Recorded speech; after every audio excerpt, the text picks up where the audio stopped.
You can think about HOPR like a more private version of a VPN or Tor. When you interface these blockchains or try to use a wallet, there's others who can watch what you're doing. We want to stop that. We want to stop others who can watch what you're doing and make you be private. And it's something that we want to prevent from happening. We want to prevent a large-scale data harvesting nightmare. So in HOPR, we don't change anything that happens on-chain. What we change is how data gets to the chain. I wish people would care more about privacy to begin with. I wish that people were more conscious that it's not just about decentralization, because naive decentralization might very well lead to a worse world than the Web 2 that we look at today. I'm Sebastian, founder of HOPR, which is a privacy network. You can think about HOPR like a more private version of a VPN or Tor that is decentralized. So it's a decentralized network where node runners can operate nodes to relay data for others. So it's a general purpose infrastructure of the Web 3. And currently we are building a first private RPC provider. So you can think about it of Infura, but private, so we cannot harvest your IP address.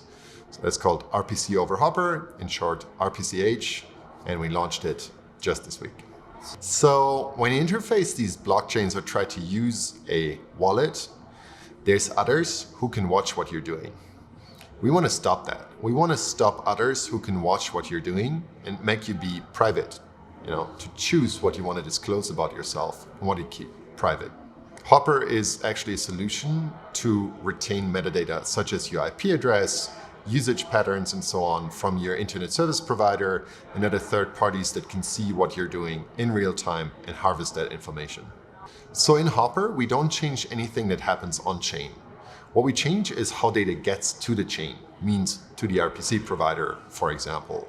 So the interaction between wallets and RPC providers should be much more private than it is today. So for example, with NFTs, you can imagine that you're trading an NFT, right? So you're watching this thing for like months and eventually you're saying, hey, now I'm gonna buy this thing.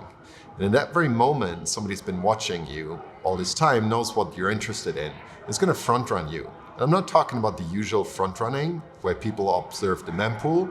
I'm talking about people observing your IP address and the metadata that pertains to it, and thereby front-running you. I think that's something that we will definitely see. We will see that MEV searchers are not just looking at the mempool.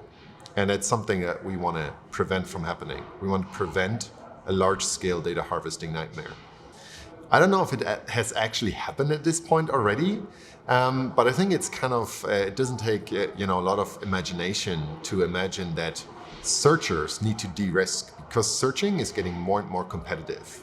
What that means is you want to de-risk your strategy. How do you do that? You do it by more data. So if you think about it, what happens on the Web 2 today, where people are trying to optimize ad space that you see, it's kind of similar to what will happen in the MEV landscape. And we protect against that by strong privacy tech. I wish people would care more about privacy to begin with. I wish that people were more conscious that it's not just about decentralization, because naive decentralization might very well lead to a worse world than the Web 2 that we look at today. So privacy tech, strong privacy tech, is our insurance policy against this data harvesting utopia. Imagine a world where all the corporate things that happen around us are just naively decentralized. We will have all sorts of weird data harvesting crooks that come in and look at our world of the Web 3 with, and just be very welcome there. So they will data harvest everything that you can about you. Imagine your worst enemy getting access to metadata and using everything that you do in the Web 3 against you. That is going to happen if we are naive about it and if we don't employ strong privacy tech in the Web 3 stack. So over the next 5 years, I hope that the Ethereum blockchain landscape will have supported its stance on credible neutrality. I think we do need credibly neutral systems to be truly valuable in 5 years from now. And on that road, I think that HOPR is going to contribute to the privacy foundation of that credibly neutral platform. Sure, there's competitors. Like if you don't have a competitor, maybe what you're working on is not very relevant.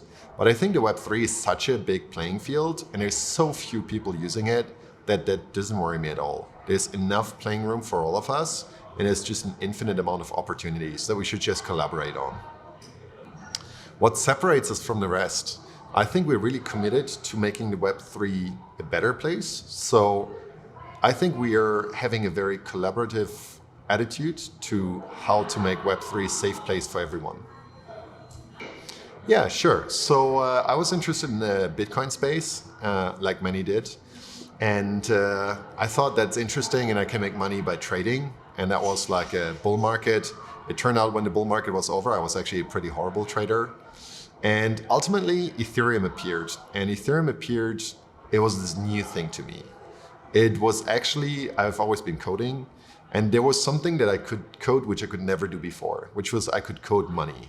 And I found that absolutely amazing when, there was actually this one line of code that I remember how you just could transfer money into a smart contract and that smart contract would hold it on its balance. I still to this day find it absolutely fascinating that a smart contract in and by itself can control money.